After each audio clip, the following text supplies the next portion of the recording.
Hello, and welcome to the Nursing Mother's Room. This is a podcast where we get real about all things motherhood. I'm your host, Regina, wife, mom, and here to bring you amateur advice, tell real stories, and to just make sure you feel like you're not alone. Wherever you are, I'm so glad you're here. Welcome to episode 1 of the Nursing Mother's Room. I wanted to share my story, and I wanted to give more context to how the Nursing Mother's Room came to be. Two things are going to have happened by the time this episode has come out. One is I will have turned 30, which is crazy. And the other is that we will have also announced that we are expecting baby number 2, which is also crazy. We're so excited for all these things. And as I was sitting and reflecting just over my life and wondering how I got here, I started to think back and realize that over the last 5 years specifically, the Lord has done so much in my life, and every single step along the way has brought me to this moment. I genuinely never thought that I would make it to 30. I was insecure. I had a lot of trauma in my past. I have never had anything short of a crazy, chaotic life, but the Lord has been with me every step of the way. And as I look back, I can see all the little moments where His hand was on me and He was protecting me and He was guiding me, even when I didn't feel like that was the case. And I was sitting and I was thinking about 30 and how it can be such a big, crazy, scary number. But I have just been so thankful for every single thing that has happened in my life. Like, I never thought that I would be 30 and be married to the love of my life, have my son, live in a house, have my family next door, my sister close by, my brother living in the state of Texas with us too. Like, all of these little things and all these little moments that have made up our lives are just so significant. And as I was looking and thinking about all of it, I was just sitting there in awe. And I really wanted to start off with this podcast and this episode of really just sharing my heart, my experience, and in hopes that whatever you're going through, you don't feel alone, or you feel like there's somebody there who understands what you're going through. So I will start off with this podcast by saying that there are going to be conversations and talk about things that might be triggering, things like verbal abuse, narcissistic tendencies, alcoholism, trauma, birth trauma, different things. And so be prepared. So if that's a little too much for you, you might need to skip over some parts. But as I was sitting and reflecting over just the last decade and even just the last 5 years, I was just reminded from so many things that I had forgotten, and I kind of laugh about some things now, but it all started with COVID, good old magical COVID. And during that time, I was actually dating an ex-boyfriend of mine who we had kind of been on and off for like over 10 years. We had met when we were kids, and it was just a really like rocky, rough situation. He was in the military. He was not a Christian, but he had been just so close with my family and I that we were, it just kind of made sense when we got together because he had just been around. We reconnected after being out of touch for a few years. And I had sworn that I was never going to get back together with him. He had been lying to me about stuff. He was talking to other people. Now, a little more context for this. I grew up very sheltered. I grew up believing that I was going to save my first kiss for my wedding day. And that was my goal. I didn't have my first kiss till I was 22, and I was actually with some friends, and I was out. I had been drinking. I had never drank until I turned 21, and then I would go out and drink, but I wouldn't get crazy. I would have fun with my friends and my parents, and we'd go to bars or we'd go somewhere and we'd have a couple drinks, and it just was nice. But I never did anything with anybody. I would dance. I love to dance, line dancing, all that and the other, and love going to concerts and things like that. So I never got like super crazy, and so from like 21 to 23, when I started drinking, I was just kind of like having a good time. And I was in Mexico City with my family. Here, do you want some? I was in Mexico City with my family, and we were out at this bar, and I was dancing with a friend of ours that was with us, and I was kind of tipsy. And he leaned over and was telling me, I'm going to kiss you. And I was like, well, I'm saving my first kiss, so no, you're not. And he didn't care and did it anyways. And it wasn't like a big ol' makeout, wasn't anything crazy. I did feel guilty because I was like thinking, kind of like in Princess Diaries, thinking, oh, I wanted to have this cute, romantic, like first kiss, and that just didn't happen. But I kind of left that alone and, just didn't make too big of a deal about it because I was like, it is what it is, But so there was like a moment like that just made me kind of feel guilty. I was obviously raised in the church. I was a leader's kid. I served in the church, but I was in the church because I knew who the Lord was to me. I served because I knew who the Lord was to me at a young age. And I just knew that I wanted to serve him. And I knew that there was no convincing me that the Lord wasn't real. And so I just lived my life like that. But I also believe that there was, I had room to have fun. I had room to be able to drink and all these different things as long as I didn't get crazy or dumb. And that worked for a while until I got crazy and dumb. So after a while, so that was around 22 when I had my first kiss. Around 23, 24 is when I reconnected with my ex-boyfriend.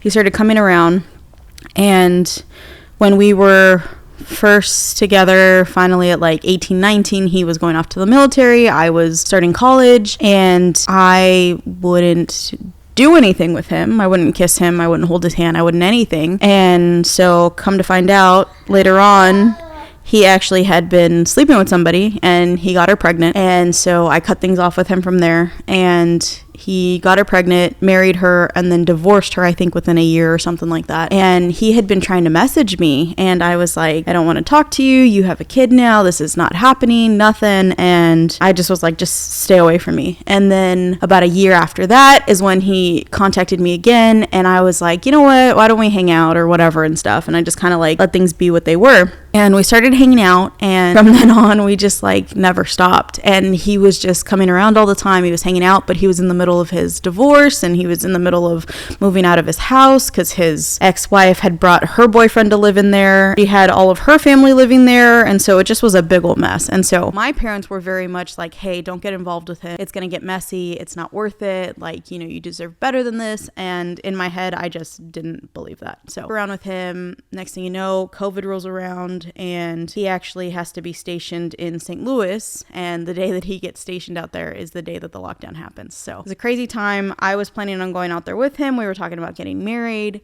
and ended up just sending all my stuff with him out there, and then I would go back and forth to visit. And then that was in March, and then in July I ended up getting a teaching job at a preschool out there. I moved out there. Our church back home in California had an extension campus in St. Louis, and so I ended up renting a room from some family friends who I had known for a long time in St. Louis. So I had clothes, and I would sleep at this place that I was renting a room from, but all of my actual stuff was at his house. And so that went on for a couple months, but it just was like after I moved out to St. Louis, it was like the veil came off and he flipped a switch, and it was like from one day to the next, it's like everything just like hit the fan. He would belittle me. He would berate me.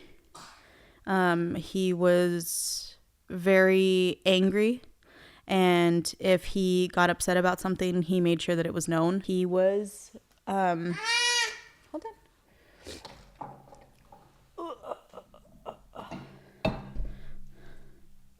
He was an alcoholic. He was drinking a lot, and when he got drunk, he got really stupid. And when he would get angry, he would slam stuff. He'd punch holes in walls. Like, he was just a very, like, angry person, and he would take it out on me. Like, not physically. He wouldn't hurt me. He didn't touch me, but he was just very angry. And if I did anything wrong, he made sure that I knew about it. So it was not a fun time with where we were at, and I just felt very sad, because I thought this was the man that I was choosing to marry. This is the man that I was choosing to be with. And I really just started to feel stuck. I didn't know what to do. I moved out to St. Louis against everybody's wishes and all that. And now I just kind of had to live with consequences of my actions. And come to find out later on, a few months later, he was still married, and his ex-wife had just served divorce papers. And so I was asking him, this doesn't make sense. You're talking about us getting married, but you're technically still married. How does this work? And so it was just lie after lie after lie.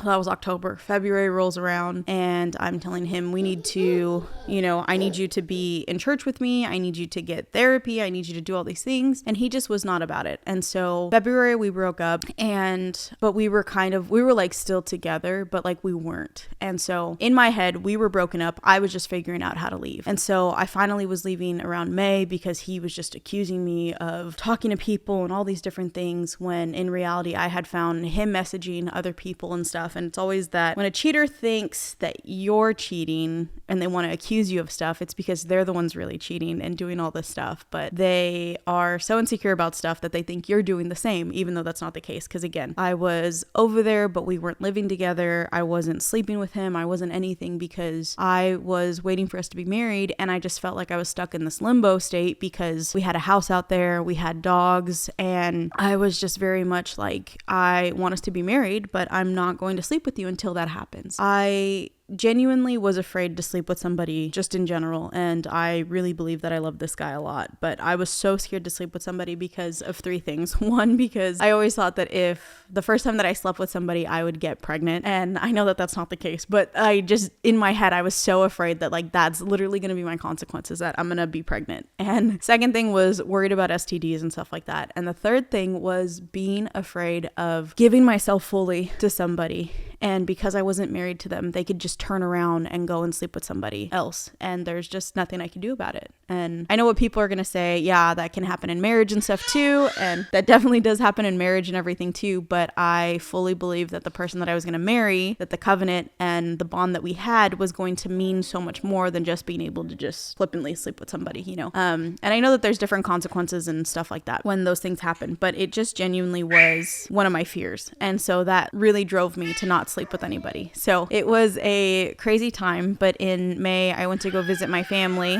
I was in between jobs, and while I was out in California from St. Louis, my parents were living in Ventura and right by the beach, so it was a lovely time. I was over there just visiting for a bit. I was there for supposedly for like 2 weeks, but while I was there, he just kept getting on me of, who are you with? What are you doing? All this stuff. And I just lost it. And I was like, look, dude, we are breaking up. I can't do this with you anymore. And he was threatening to throw all my stuff out on the curb. He's like, I'm going to get rid of your car. Your car is mine. All this stuff. This is my house. And so I was just very afraid with where he was at. Every time that I talked about trying to leave, he would threaten to commit suicide. He would talk about the guns that he had in the house and what he was going to do with them, and it was just a very scary thing. But as I look back, I see that it was just more manipulation than anything, and that's like really frustrating, because I genuinely cared for him and his safety. But once it got to the point of just using it kind of like, oh well, if you leave, I'm going to do this, that's when I was like, okay, I can't do this anymore. We were all at the St. Louis Zoo.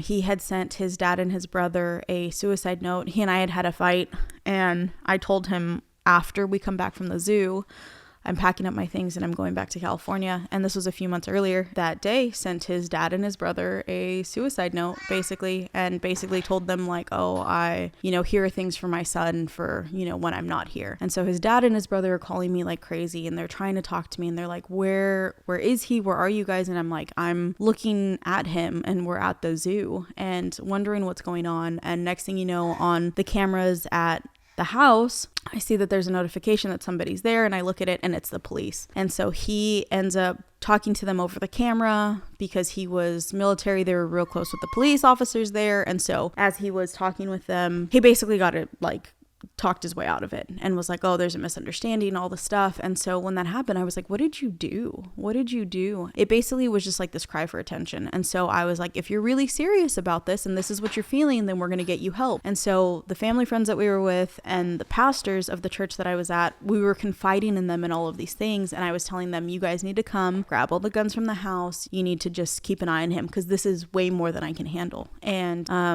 come to find out later on, he was still hiding a gun in the house, and he wasn't going to counseling. He wasn't talking to anybody like he said he was going to. And I just was so devastated because I was like, why am I not worth it for you to make these changes? Because you want us to be together, but like you're smoking, you're drinking, you're an angry person. You're just so upset at all these things. And it's just not fair, you know, and for the life that we wanted to have, we wanted to do things different than our parents. He had a really rough upbringing and wanted to do things different. And at that point, he had already lost custody of his son. And so it was just this whole big mess, and it's just like red flag after red flag after red flag. And so I just got to the point to where I was just so fed up. And I think I finally had a little more confidence when I was in California with my family and telling them like the real honest truth about stuff. And they were telling me, just come home, just come home. And so I was supposed to fly out on June 6th to go, and I was supposed to fly back on June 6th back to St. Louis, and I switched my flight to fly out on the 1st. And I had family friends and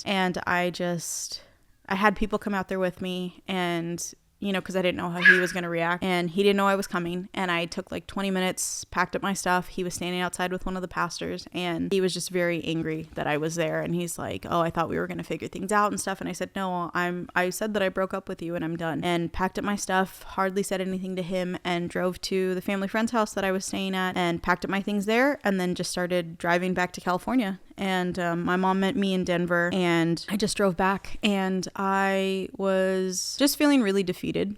I felt like a failure, not because of the relationship with him, but just because I had finally gotten out, and I felt like I was finally like enjoying life, figuring things out on my own. I was 24 years old at that time, but as I just look back over the time with him, like I just never really felt loved. And I mean, even on my birthday, my dad flew out for my birthday because my ex was supposed to be on a work trip, and somehow that got canceled. And then my dad was the only person that actually made my birthday special. So my ex ended up being in St. Louis on my birthday. I still had to go to work, but he stayed home and didn't wish me a happy birthday when he saw me. Didn't do anything. My dad is the one who got me a card. He brought me like donuts in the morning. He had a gift for me. He went and bought me a cake.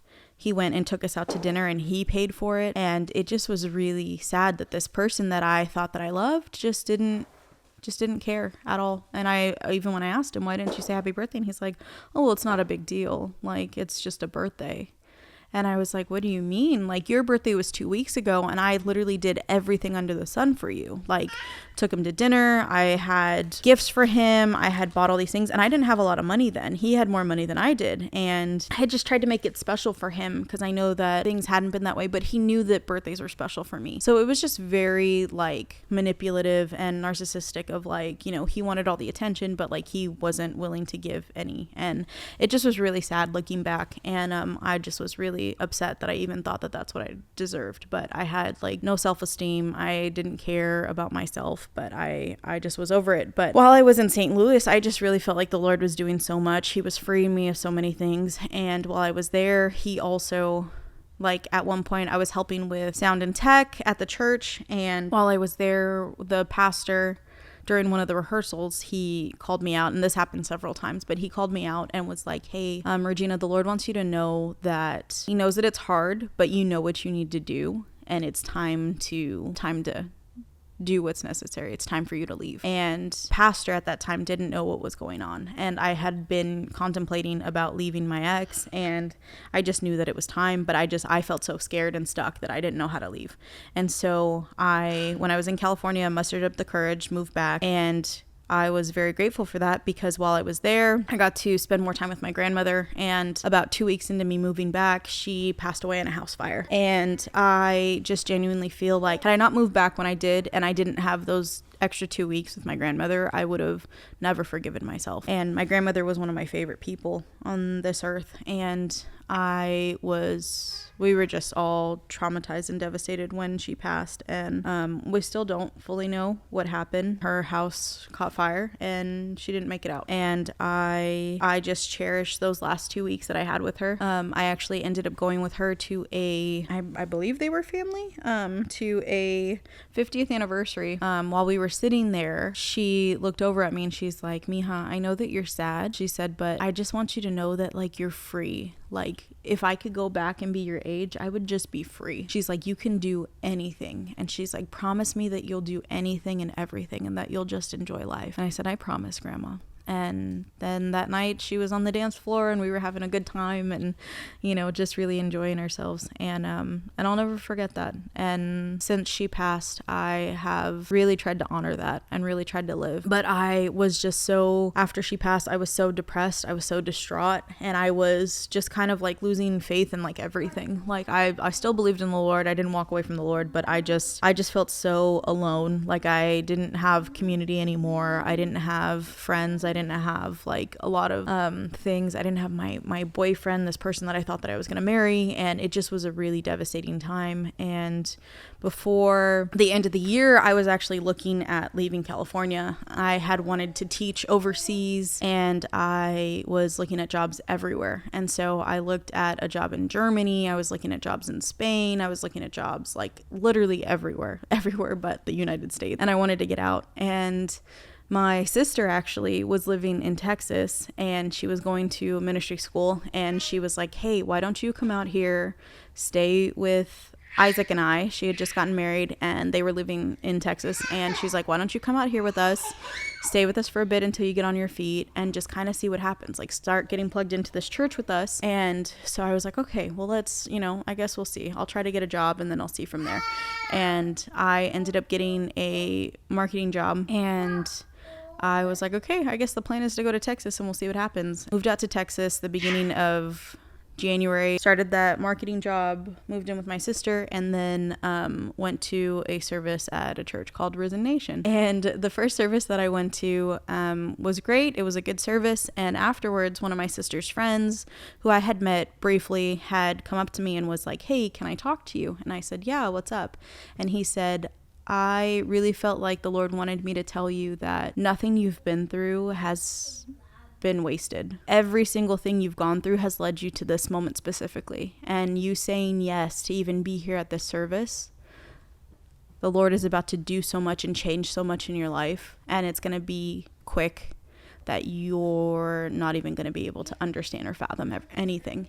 And I just started bawling, and because he didn't know what was going on. And I fully believe that that was the Lord speaking to me. From that first service, I just never left. And I started to get plugged in. I started helping with young adults and social media and all these different things while working this marketing job. And I just started to really grow in community. And around March of 22, I was still in contact with my ex at that point, and we were trying to be friends. He was trying to convince me for us to get back together. I was like, there's no way. But I still had a lot of stuff in St. Louis. And I asked him, I was like, hey, I still have a house key. Like, is it okay if I come out? I'll get a rental truck and I'll just get the rest of my stuff. And he's like, yeah, this is your house too. You still have a key. Like, you're always welcome here, all this stuff. And he was supposed to be on a work trip, so he wasn't going to be home. Lo and behold, I get out there and he ended up somehow, his work trip got canceled. So he stayed.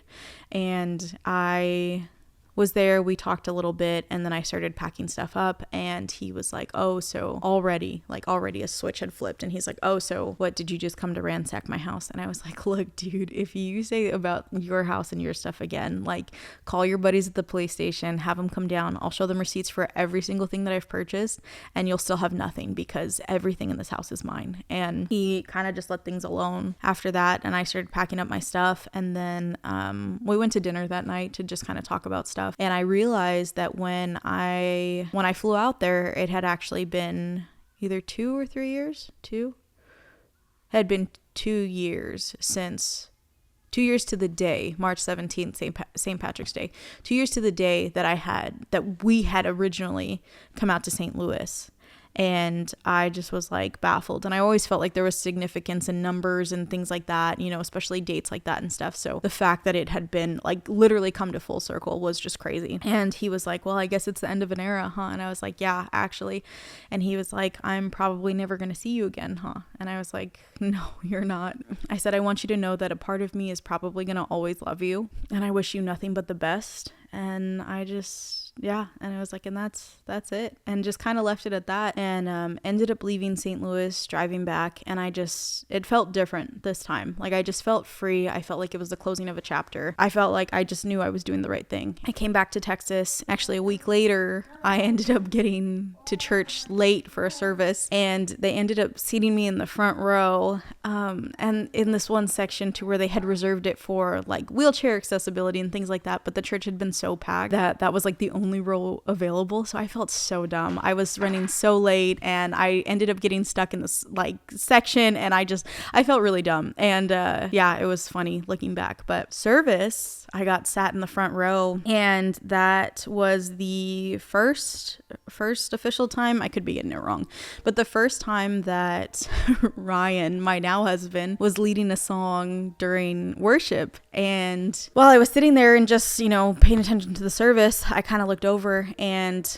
I felt in my spirit that the Lord said, this is going to be your husband. And I was like, there's no way. Like, what am I doing? What am I thinking? Like, all of this stuff, like, just came back from all the stuff with my ex, like, just all these things in my head. And I was like, there's no way. And so I just kind of brushed it off. I was like, that's crazy. And I didn't want to be that person. I wasn't going to come out and be like, oh, thus says the Lord, you're going to marry me. You know, I wasn't that kind of person. So I just left it alone. Put that in the back of my mind, never touched. I ended up in June, a friend actually tried to connect us and came up to me one day and was like, are you looking for a boyfriend? And I was like, not really, but why? And she's like, have you met Ryan? And I was like, well, like I've seen him, but I haven't, you know, really met him, you know, or anything. And she's like, I think you guys would be good together. She's like, I'm going to tell him to add you on like Facebook or something. And she's like, so if you're okay with that. And I was like, yeah, sure, I guess. I had nothing to lose. So he added me on Facebook. He didn't message me. And I told her, I was like, he added me, but didn't say anything. And she's like, you probably have to message him. I was like, okay. So I messaged him and I said, hey, saw you added me, seen you around and stuff, you know, just wanted to say hi. And he's like, I have been meaning to introduce myself, would love to get to know you better, would you like to get coffee? So the next day we plan on getting coffee after prayer room, and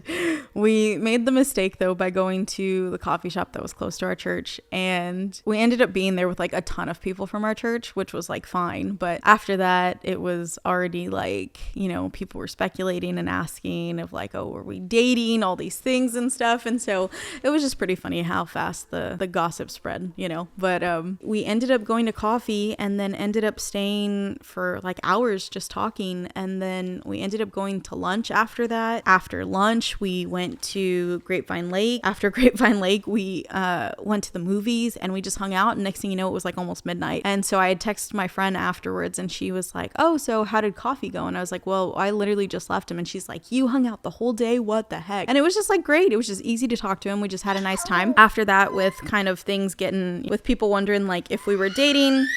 Hold on, please. You want more bar? Here. With people like wondering if we were dating and stuff, it was just, it just felt like a lot at first, and we didn't even know where we were at with stuff. And so we were trying to just be friends and figure things out. But he definitely did not like the pressure of things, and he's a very reserved person. So all of the attention like that just made him run for the hills. So while we were still trying to figure out of us even just hanging out, he was very much like, I think we need to like go our separate ways. And I was like, okay, like, all right, you're good, you know. He was already offered a position at the church. He was going to be hired on as a worship leader and things like that. Ended up being hired on to do marketing for the church as well. And so we both started on the same day, which was like, it was like August 4th of 22. We both started on the same day, and we were some of the only like single young adults. And so, that were on the staff. And so we both just didn't want drama. We didn't want anything. But before we had started working, I sat down with him and I was like, hey, we need to talk. Cause it just was like getting like awkward and weird, especially with like our friends and stuff like that. I just told him like, hey, neither one of us are going anywhere. So let's figure out how to like coexist in a sense. I was like, we don't have to be friends. We don't have to anything. I was like, but you know, let's figure this out for the sake of, you know, us being around each other a lot. That kind of like cleared the air for us. And after that, we just became like really good friends. And after we started working, it was like we had the same work schedule, same friend group, same church. And so we just started hanging out like all the time. We were just around each other. And and it was just easy to hang out. A few months from there, that we praying about dating and all these things, and with everything that I had gone through with my ex, I just was very much like, my next relationship is going to be my last. Like, and if you don't feel, I was like, it doesn't have to be anytime soon. I said, but if you don't feel like we're going to get married, then I'm not going to waste my time, and you shouldn't either. And so we were praying about things and sitting back on a lot of stuff, and I was very much to the point to where I wasn't going to manipulate. I wasn't going to push. If he didn't want it, he didn't want it. And so at that point, when we were officially starting to date, we just knew that we were going to get married. And I think because we had been friends a good few months and stuff at that point, like we weren't just friends, we had spent like all of our time together. Like we had the same friend group, same church, same workplace, like work hours and same schedules. And so it was really easy for us to just spend time together. And I really got to see who he is, like in all aspects of his life. I really think that it opened my eyes to just seeing him for who he is. And we were just able to really build a friendship first, which was amazing. And I feel like has been foundational for us in our marriage now. We started dating at the end of October and brought it up to our leaders and staff, and everybody was very much like, oh my gosh, finally. And so it was just hilarious that what we were walking into is something that people were already seeing. I really feel like the Lord kind of reveals those things to people around us, you know, when his hand is on something. It was just really exciting, and I felt really good walking into my relationship with him. I really felt like I had dealt with a lot of stuff from my past, stuff with my ex. I was able to walk into this new season with Ryan just feeling completely free. And so knew in December that we were going to get married. We just didn't know when. And in January, I ended up going to Pennsylvania, where he's from, and I met his parents. We got engaged in February, and then February 18th. And then we got married in May, on May 6th. And on May 5th, we had our rehearsal and rehearsal dinner and everything. And at the rehearsal, we actually told our pastor that we wanted a small, like more intimate, like ceremony. And so we got married during our rehearsal. And nobody knew except for us and the pastor. And we only told him a couple days before we got married.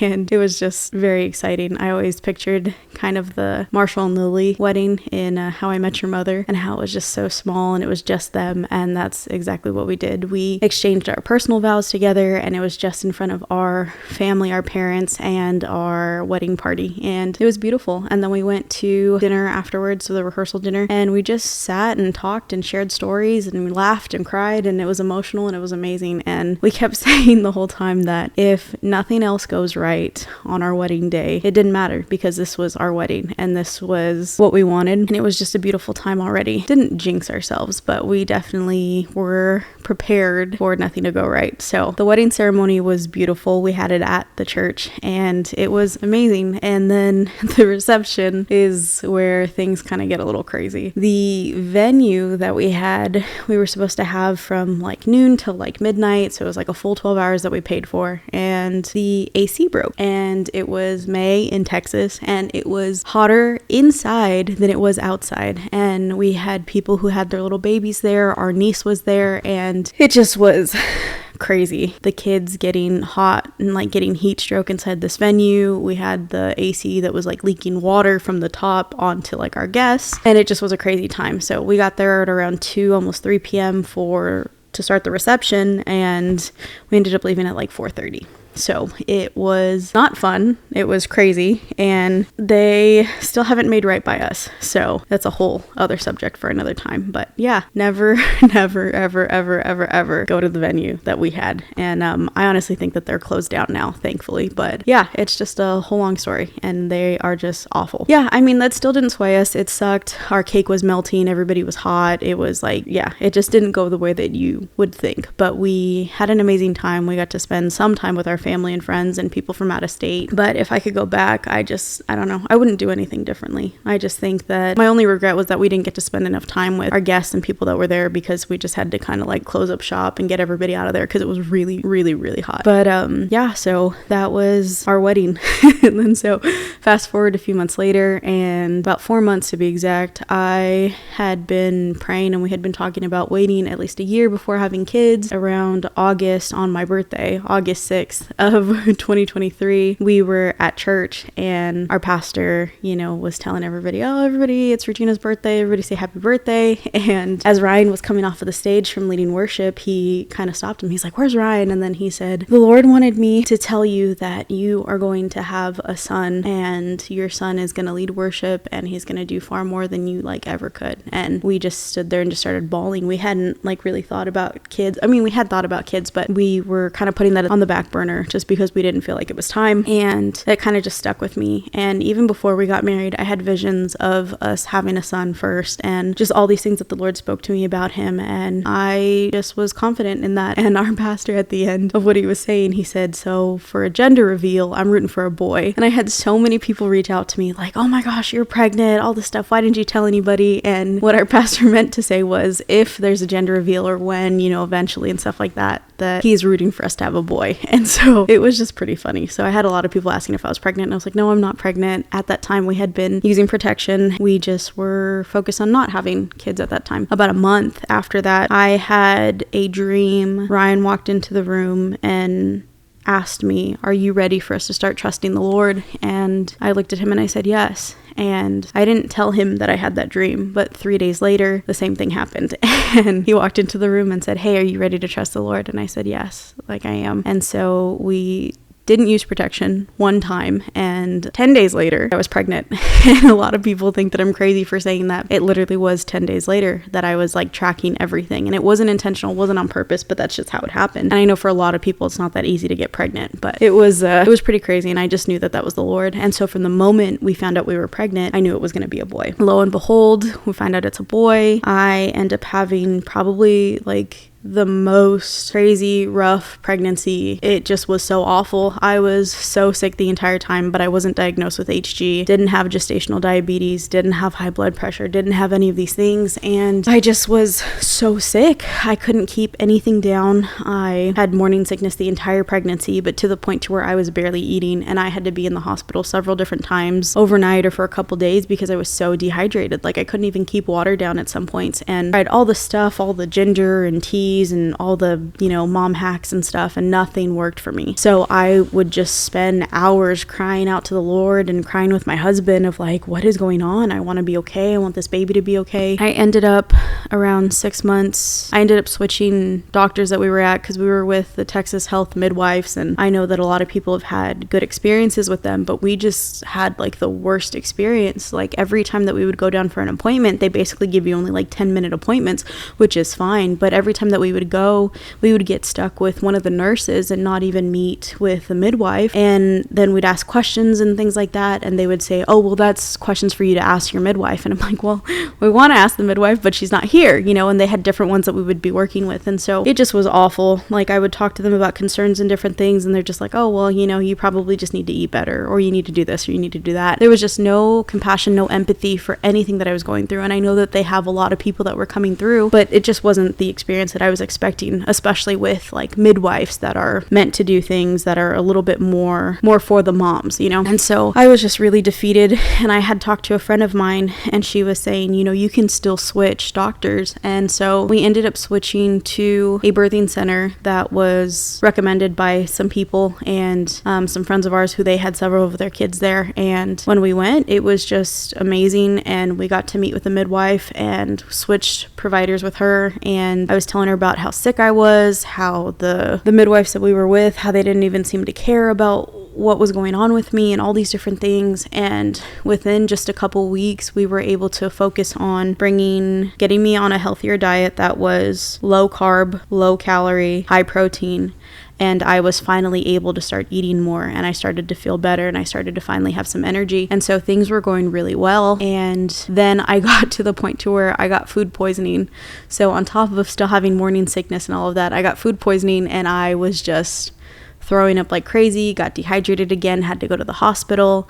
And I was around 32 weeks pregnant at that time, and they were worried that I was going to be leaking fluid and that things were going to be, too much for my son, or that he was going to come early. And they were doing all these tests and they said, you're good, there's nothing leaking, like you should be fine. And we were about to go away for our anniversary and sort of baby moon. It was going to be for like a week to Nashville, and after I got sick, Ryan was saying that he thinks it would be better if we stayed close by. So we ended up staying at a hotel in Addison and went out to Dallas, went to the aquarium. It was like Cinco de Mayo weekend, and so we got there like May 3rd, and we were going to stay overnight till May 4th, and Star Wars Day, all that stuff. There was a ton of events and different things going on, so we were just excited to be out and about. And so May 3rd, we went to the sushi restaurant in Addison and had a nice dinner, and then went back to the hotel, just relaxed. And as we were going to bed, I showed him this video, and I was laughing because in the video it was of this girl who was pregnant and she was in the hospital, and she said, not me thinking that my water broke just to find out I peed myself.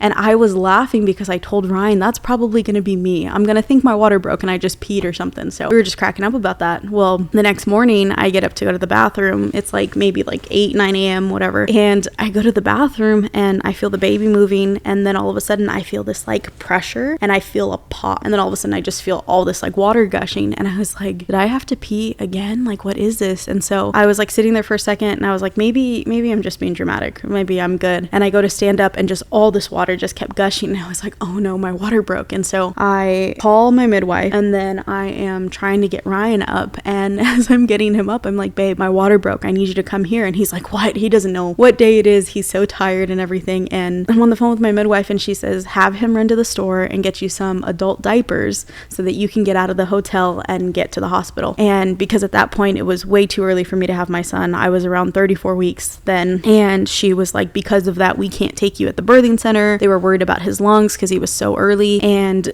so Ryan's there and he's like looking, and I'm like, I need you to call my parents and I need you to go get adult diapers for me. And around the corner of the hotel was a Target. So I was like, I need you to just run real. He's like, okay. And he's like standing there and he's like, okay, like looking at me, and I'm like, babe, I need you to go. And he's like, okay. And he like starts running out the door, and then he comes back like 5 minutes later, and I was like, what happened? And he goes, I forgot the keys. I got all the way to the car and forgot the keys. Goes in, gets his keys, and he goes. Well, then he was calling my parents, and my mom called me and she said, how are you feeling? And I said, I'm okay. Like, I'm just, I don't feel any pain right now. I want to get ready. I want to get going. And she's like, just go take a shower, relax, wait till Ryan gets back, it'll be great. And so we did. And then the drive from Addison to Alliance was like maybe like 45 minutes. And so we drove over, got a couple snacks beforehand, and went to the hospital. And the hospital we chose was in Alliance, and it was about 5 minutes from our apartment. And so my parents and everybody were able to hang out at the apartment and just come back and forth and visit us. Well, so that was May 4th. So I'm thinking, oh, we'll have a Star Wars baby, all that. I labored for 15 hours with no medication, nothing. I was feeling pretty good. I did not dilate at all. And then after that, they're like, we need to start you on Pitocin, we need to do all these things. And I'm just in the back of my mind, like, I wanted to be at a birthing center, have a water birth, do all these things. And I didn't want medicine. I didn't want anything like that. And now everything is just being thrown out the window. But we just kept praying and trusting the Lord and believing that everything was going to be okay. So every step of the way, every time the doctors came to me with something else, we would just pray about it. And if we felt okay, we went for it. If we didn't, we tried to do something else. And so we just had so many different things that I just was like upset about, but ended up on some medication that was helping with the pain at first. Then I started on Pitocin, a lower dose. Then they had to up it. Then I finally had to get the epidural, which I definitely didn't want. But at that point, I just was in so much pain. I was probably around like 25 hours at that point. And they went to do an epidural and they had to do it twice because the first one ended up with a blood clot in it. So it was great. And then the second time they did it, they hit a nerve in my back and it made my legs shoot out. And they're like, oh, we need you not to move. And I was like, I wasn't trying to. You guys like, hit a nerve or something. And then the nurse that we had was just awful. She was like, I'll be back in like 10 minutes, and she'd disappear for like 2 hours. And I was at the point to where I couldn't move my legs. I couldn't really feel anything, but then I started feeling contractions again because she needed to come in and like give the epidural a boost or whatever. And so I was still in a lot of pain and suffering, and I was like, this is ridiculous. And so finally ended up having the nurse shift change after that. And then the nurse that we ended up having that helped deliver the baby was actually just phenomenal. We just told her like, hey, if you're going to do something, we need you to like do it. Like if you say you're going to be back in 10 minutes, we need you you to be back in 10 minutes because we've just been, stuck in this limbo and it's just been awful. And so she was just really like on the ball, and she was amazing, and she really helped us and helped like ease some of the stress that we had at that point. I was at around 35 hours, told Ryan, I said, you need to start praying that I'm like fully dilated soon, because I think at this point they're going to come back and say that I need a C-section. And we were just praying against it. I didn't want to have a C-section out of everything. I just didn't want that. And so we were praying, and at that point, because I had labored for so long, we were able to get 2 steroid shots that were going to help our son's lungs. So if he came out and was having any complications, his lungs could,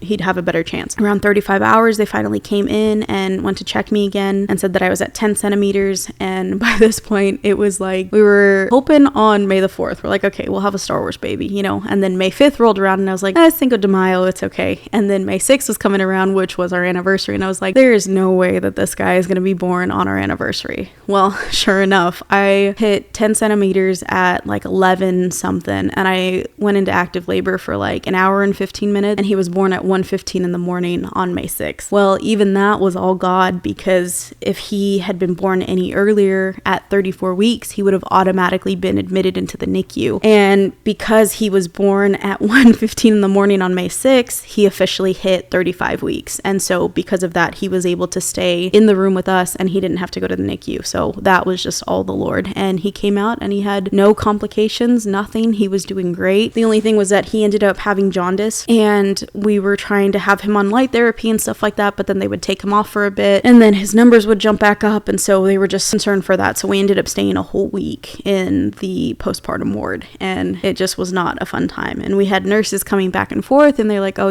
people don't really stay this long. And we're like, we don't want to be here. We want to be home with our baby. But, it just is what it is. After everything, I was just so exhausted and all of it. And during that time, I wasn't able to eat or drink water or anything, because they were worried that if I was going to have a C-section, I needed to have nothing in my system. So I think I had gone for almost 24 hours without eating anything, and they barely gave me ice chips as it was, because I needed to have nothing in my system. And so by the time I had my son, I had pretty much the entire Taco Bell menu waiting for me in our room. It was really soggy at that point. I just was so happy to finally be able to eat. So I ate pretty much everything. And because I was not nauseous anymore either, I was very excited that I could finally eat again. Yeah, we were just there, and the time in the hospital was just rough at times, but it was beautiful too. And because we were so close to our apartment, my mom would come and stay with me, and then Ryan would be able to go home and get a shower, get a change of clothes, things like that. One time while my mom was with me, she looked over at me and she's like, I'm really not trying to bring things up. I'm not trying to anything. She's like, but could you imagine if you were still with your ex in this situation? And I said, if I was with my ex, I'd be in this hospital by myself. It was just this realization of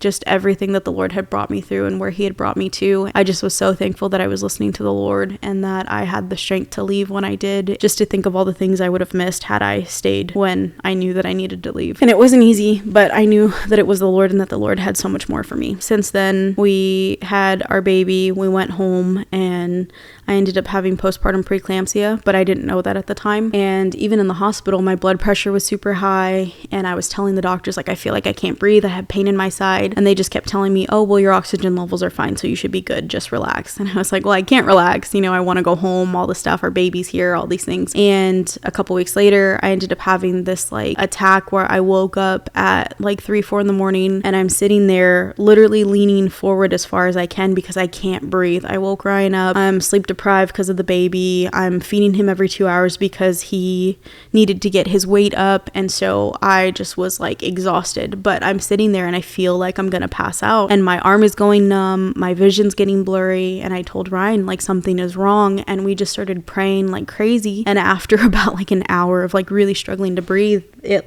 passed, and I was able to lay down and go to sleep. And then that happened to me again a couple weeks later, and I just was very terrified. And we had a friend of ours who lived close by, asked her to come over just to hold the baby for a bit because Ryan had to leave to go to church, and I was going to meet him there later. And I just was so devastated at whatever was going on, but I was scared to go back to the hospital because we had been there for a week, and I had a newborn, and I was scared if something was really wrong that I wasn't going to be able to be with my baby. And so I just kept praying and really praying of Lord, I don't know what this is, but you need to help me. And so after a couple hours of that, of feeling all these things, I just was completely baffled that, I don't know, I just really believe that I almost died. And it is literally by the grace of God that I survived and that I'm still here. And then after talking with a friend a couple months later and just explaining everything that I went through, she was like, you had postpartum preeclampsia. And I just was so upset at hearing that, because I knew what preeclampsia was, but I didn't know you could get it postpartum. And I was like, what the heck? Like, I'm telling these doctors, I'm telling these nurses, you would think that they would even just check me slightly. My blood pressure was like 140 over something the entire time that I was there for the entire week. They gave me blood pressure medicine and sent me on my way, and that only lasted for a couple weeks. And after that, I renewed my prescription or anything. And I mean, since then, I haven't had high blood pressure, thank God, but I just was really devastated for that. And I just felt like everything that I had, all these things that I was feeling were just dismissed. And it was just so awful to just feel like that. Like, I literally could have died, and I wouldn't be there for my son because the doctors didn't even think to check that I had postpartum preeclampsia. And it was just very, very traumatizing. And looking back now, I know that the Lord protected me in that, because I think I would have, in my mind, just freaked out even more. I mean, if somebody tells you, hey, you're dying, you know, the first thing we do is like probably freak out a bit. And so I know it was the Lord, but I know that for this next time around, I know that I need to be mindful of that and be mindful of those things and really advocate for myself. And it's one of those things that makes me so upset, because I feel like there are so many things that women go through in pregnancy and postpartum that just get overlooked, and